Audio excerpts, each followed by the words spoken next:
This month, our CT talks are focused in on our worldwide nature and what it means to be part of a worldwide church. Fred Brewington comes to us from the Northeast jurisdiction. Ole Bir comes to us from the Nordic-Baltic Central Conference. And Benedita Penicilla Namyu comes to us from the Africa Central Conference.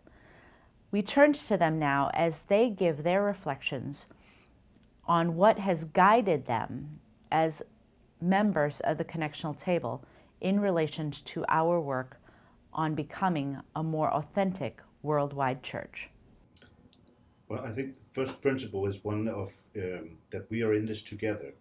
This is a global church, and we need to move in a direction where we all can recognize ourselves in what we decide to do and how we do it, and at the same time that we give space for adaptation towards that context that each church, each part of the church has to do mission in.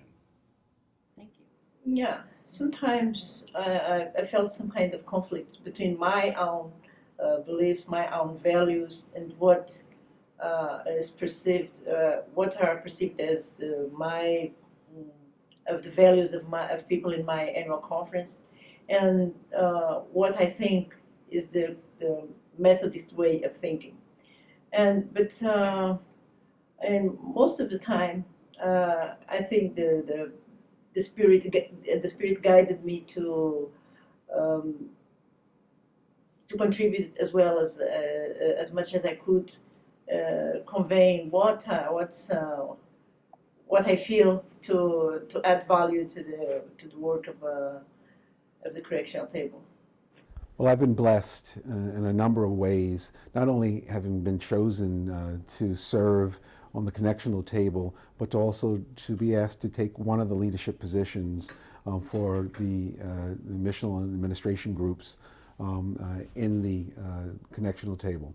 But I've also been blessed in the opportunity to serve on the Standing Committee for Central Conferences, and in that combination of roles, been allowed the opportunity to see the different aspects of a church that is much bigger than meets the eye.